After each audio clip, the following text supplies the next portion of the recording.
Buongiorno everyone, welcome back to Lineup Predictions here at the Magpie Channel TV for the final home game of the season against Arsenal tomorrow night. That is Monday night at 8 p.m. Final home game of the season, but we are now mathematically safe. So the hard work has been done against all odds. Eddie Howe has come in, kept us up. First team in Premier League history to go 14 games at the start of the season without a win to mathematical safety, and it's just an achievement that's just outstanding. And I know that the negative people are going to say, well, it's all about the takeover. You've had money to spend. Bullshit. Eddie Howe's came in and done an absolute wonderful job. So we want to finish the season on a high. Eddie Howe did mention that in his press conference on Thursday morning, a bit of an earlier one, really. But yeah, Eddie Howe did have something to say on finishing strongly. He says, we're really keen to end the season with two very good performances, the last one being next Sunday away to Burnley. So it's important we perform in our last home game and leave a good feeling with our supporters for the summer and whet their appetite for what's going to come next year. Very true. Massively agree. Obviously, we are safe, but there's plenty to play for. We could still finish anywhere between 10th to 15th.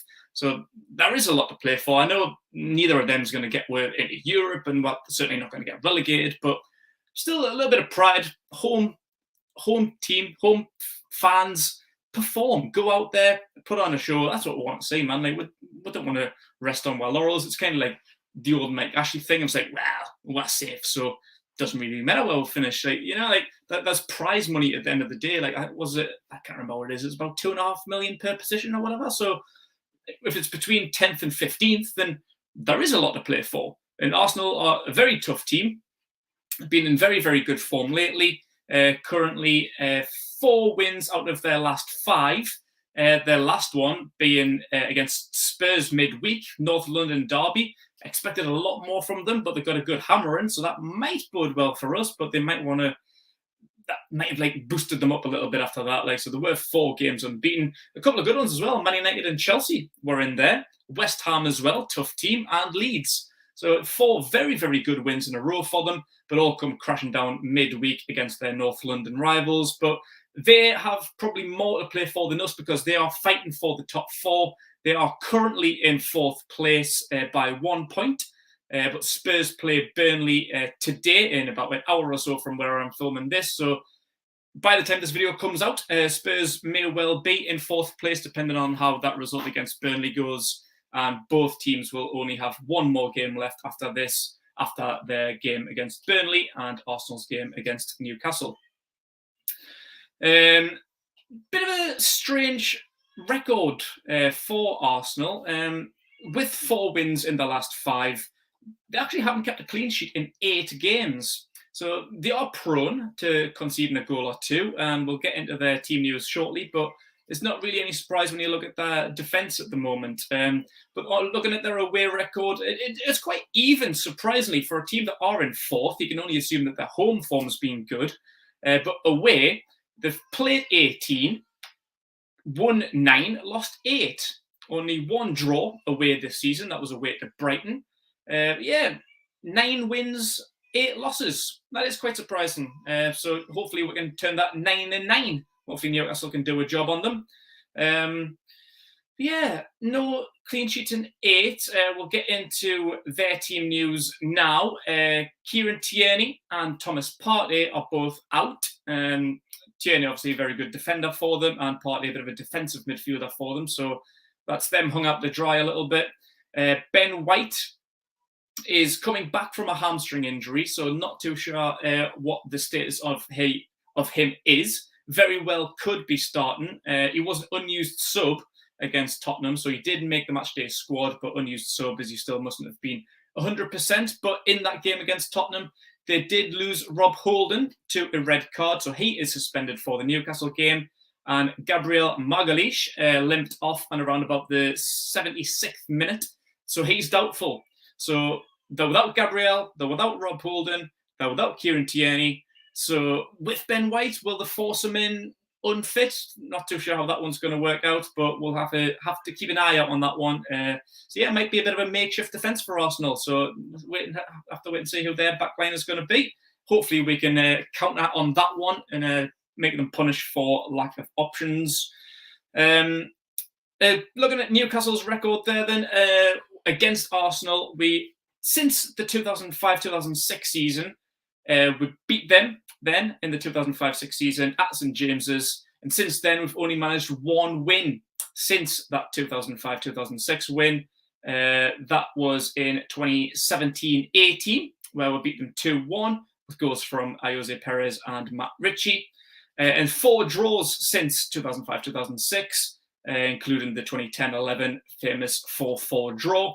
I was also having a look at last home games of the season. This is actually the 4th encounter between these two teams as the final game at St James's of the season. And we've won 2, lost 1 in the previous. Our first 2 were wins. Our very first season in the Premier League back in 1993-94. Final home game was against Arsenal, in which we won 2-0. And our last home game of the season in the 99-2000 season ended in a 4-2 win for Newcastle. Last time that occurred, it was the last game of the 2012-2013 season, in which we got beat 1-0. So now the 21-22 season comes to a close at St James's against Arsenal again. What will the score be? Let me know in the comments. Give me a score prediction. I'll give mine at the end of the video, although I don't even know what I'm going to say. I'm probably just going to come up with something off the top because right now, thinking about it, I couldn't really tell you. It might depend on the lineup, see what Arsenal do defensively, and see where Newcastle go from here as well, as there is a fair bit to discuss.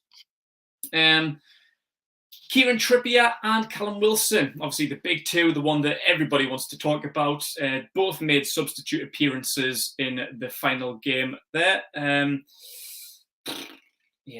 Man City game came on quite late. I think they got about 25, 30 minutes. I can't remember exactly when they came on, but a fair little run out. I wasn't really expecting either one of them to get that much game time. It was surprising to see them both come on together, but we're obviously losing that game quite heavily. So it might have been just being tactical from Eddie Howe, just get some minutes in, just go on, lads, just get your fitness up, just see what happens. And I think they performed quite well as well, to be fair, after so long out. But how are they doing this week? Eddie says that both players would say they are keen to start, but my job is to make sure. I'm getting myself distracted there. My job is to make sure I'm doing what's best for the team. We've got to make sure they are fit enough to last a long period in the game. We'll make a decision based on the training week. So they've both been in training. There's a picture of Callum Wilson there. So they've both been in. Callum Wilson particularly has been in full training for nearly 2 weeks now. Kieran Trippier a little bit less, about a week and a half. But the training seems to have been going all right. So I can't really say any reason why there shouldn't be. Obviously, they'll be fit enough for the bench, but it's the starting 11 that we're concerned about here. Where will things go? He did also quickly discuss Elliot Anderson, who there's been mixed rumours about this week. Is he eligible? Is he not? Some saying he is, some saying he isn't. Eddie didn't actually confirm whether he is or isn't, but he actually isn't. On looking at it, Elliot Anderson isn't available, but Eddie Howe did still mention him and say that we are very pleased for him, talking about his promotion from the League Two in his loan spell with Bristol Rovers, Joey Barton's Bristol Rovers. Says, we didn't necessarily want to pitch him into League Two, but we felt he was better than that level, but he's excelled. It's difficult to go out as a young player and make a difference, but he's made an incredible difference and he has been fantastic. That's why I think a lot of people are wanting to see him back so soon. Like, there is a bit of a massive difference between League Two and the Premier League. And he's loved down there. I'd quite like to see him go back out on loan.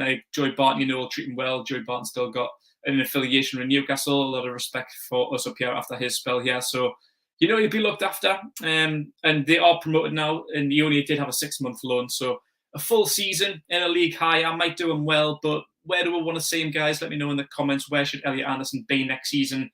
Should we send him back to Bristol Rovers in League One? Should we give him to potentially a better League One team or a Championship team, or keep him at the club, let him fight for a place? Do you think he'd be good enough to get into our squad next season? These are all the questions to do with Elliot Anderson's future, but he is still a young kid, so it's a bit up for grabs there.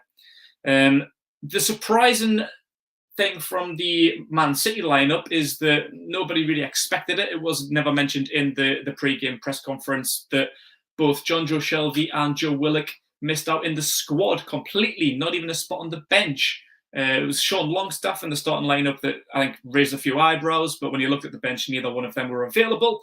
It made sense, as Sean Longstaff is the next one up after Willock, Shelvey, Joe Linton and Bruno. But Eddie says that John Joe has quite a serious calf injury, which is similar to the one he sustained at the start of the season.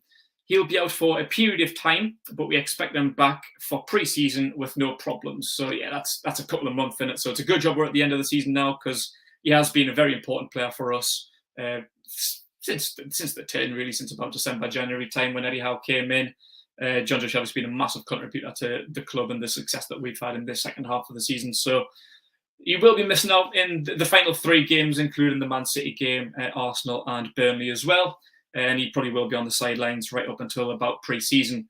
And Joe Willock had an issue with his tendon in his knee for a while. That did keep him out for, it was a few weeks ago, I can't remember how long, but yeah, that a knee injury did keep Willock out. Seemingly is the same issue. He had that for a while.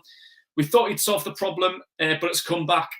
So it is the same injury. He needs a period of rest. He's had a couple of injections, but we anticipate he'll be fine for pre-season as well. So a couple of months on the sidelines for Shelvey and Joe Willock, so we won't have them back for the last couple of games, but we'll be back ready for pre-season, certainly before the start of next season anyway. And Ryan Fraser, he's one that's had a little bit of a spell on the sidelines. Eddie says, Ryan returned to training yesterday, which is great to see. He trained very well, so fingers crossed he's fine. So that puts Ryan Fraser in contention for a place in the squad. Starting 11 seems a little bit unlikely at this stage, but we'll wait and see about that one. No real mention of Fabian Schär. He missed out. Obviously, he was an injury concern, went off in that Liverpool game with an injury and was only fit enough for a spot on the bench against Man City, unused sub. But he's no mention from Eddie Howe, but he has been pictured in training, so hopefully he's fit enough for the starting 11. We'll get into my lineup there then, and we will start with the back line. And of course, it's going to be Martin Dubravka in goal. And will Fabian Schär be back in the lineup? I hope so. Not that there was really anything wrong with Jamal Lascelles, apart from the small fact of conceding 5 goals. But this back line has been really consistent for ages, since January. Yeah, since January. Since Lascelles picked up a bit of a sickness bug, didn't he? That dropped them from the starting lineup when we were able to get Dan Burn in there. And Sharon Burns being fantastic, Matt Targett as well. And Emil Kraft, I am going to predict to start this game. Obviously, Trippier should be fit enough. So whether he's going to be fit enough to start is still questionable, as it was Callum Wilson that was the fitter of the two in the build-up to the Man City game. That's what Eddie Howe says. It seemed likely that Callum Wilson would get at least a spot on the bench. Would he play? Would Trippier make the bench or not? So that was questionable. That was going to be a late decision. Of course, he did. And they did get the same amount of game time on the pitch against City. So, I don't know. Obviously, I would love to see Trippier back. Of course, he's a fantastic option in the second half as a sub, or if anything were to happen to Kraft or Target, because Trippier can play on the left-hand side as well. So that's why I would keep him fresh. Start him against Burnley just this week. Arsenal's obviously a big game, so play whoever is the fittest, whoever was the strongest in training. That's who I would play. I'm not saying that is Emil Kraft. I just think that back line have had some consistencies and some great performances of late. So I'd stick with that for now. And obviously just assess Kieran Trippier, see how he gets on. And yeah, of course, we'd love to see him in the second half. But I would keep him fresh and then start him against Burnley just for that reason there. The midfield going to go with the same one that played against Man City, as I say, John Joe Shelvey and Joe Willock are both still out, so that would keep Sean Longstaff in the midfield alongside Bruno Guimaraes and Joe Linton. Not really much more to say on the centre mid, unless we want to change formation. I think that's pretty much a bang on with the absentees that we've got. Haven't even got anyone fit enough for the bench at this rate, looking at Mighty Longstaff obviously out on loan. So yeah, we're short of options in central midfield unless you want to put like Almiron there, who has played there a few times before, but I wouldn't do that, as Almiron is in my starting 11. He's keeping his spot. With Callum Wilson, I do predict the start. Unlike the Krafth and Trippier situation, Krafth's filled in really, really well. That's why I'm keeping him in there. I say that there has been consistency, some great performances from Krafth. Up front has been a bit of a different question. Like Callum Wilson, we've missed. Wood's come in, done decent jobs here and there, particularly in like his hold-up play and aerial battles, winning possession, blah, blah, blah. But scoring goals has been the big issue, and that was blown up in the Man City game. That header that he had, golden opportunity. Any striker worth his stripes in the Premier League should have at least been testing the keeper more than that. I'm not saying he should have scored, although he definitely should have. But Callum Wilson will just make the difference. So the sooner we can get him up front ahead of Wood and Gale, I'm all for it. So yeah, Wilson can come back. Almiron, who won Goal of the Month. Congratulations to him for his goal at home to Crystal Palace. So Almiron stays in, of course, Maximin as the wide player on the wing. So yeah, that's it pretty much. The only controversy there is bringing Shaw in for Lascelles and keeping Krafth in instead of Trippier, and Wilson coming in ahead of Chris Wood as well. So let me know what you guys think. What would you do? Which would leave a bench looking like this, with Trippier and Lascelles down there, with Manquillo and Ritchie as well. Chris Wood dropping to the bench alongside Dwight Gale. Fraser coming back. I'd love to see him back with Murphy as well. So that would be leaving out Paul Dummett and Federico Fernandez of the potentially fit players who can play in this game. Obviously, someone's got to drop out. I'm just saying then, for the sake of bringing Fraser back in, really, is a chance that we could drop Gale. If Chris Wood's going to make the bench, then not really a huge need for Dwight Gale there, really, is there? So maybe he could drop out for Dummett, but we've got plenty of defensive players there. As I say, Trippier can play left back, so can Manquillo, and so can Ritchie. So we don't necessarily need 4 left backs on the bench, do we? So that's the reason why I've dropped Paul Dummett from there. And speaking of left backs, though, I will finish the video on the future of Matt Targett. Will he still be here next year? Give me a little shout in the comments. We'll have been linked to others. The Brazilian left back from Atletico Madrid, we have been rumoured to be strong interests in for next year. So bring Matt Targett back. I'd like to see it. I think he's been great, but obviously it's not up to me, and it is for the benefit of the team. If we do go after another one, I think we could do with a couple, to be fair, because apart from Jamal Lewis, we've got Ritchie and Dummett. So yeah, I think we could do with a bit of extra squad depth, but Targett left Villa to come to us for game time after the signing of Luca Dean in January. So I don't think you'll want a lot of competition there, really. So that's it from me. I'm going to go with a score prediction of... I'm going to go with a 1-1. I'm going to be on the fence here. I think a draw against a top 4 fighting side like Arsenal is a very respectable result. I think we can fight for a win, but it's going to be a very, very tough one. They've got loads to play for, a lot more than what we do. We're fighting for a couple of league positions. Arsenal's fighting for the Champions League, so a lot more at stake for them. And a few good wins of late as well against Man United, West Ham and Chelsea. So apart from a few defensive injury issues, I think the wind will be in their sails, and they'll want to come back strong after that embarrassment in their derby game during the week. So yeah, I don't think Arsenal can come away with a 2-1 win. But yeah, I think I'm going to go with a 1-1 draw. A nice little point to finish off the home season for us. Let me know what you guys think. Give me your score prediction and lineup prediction in the comments below. Let me know about the future on the left back situation as well. I want to know what you guys think.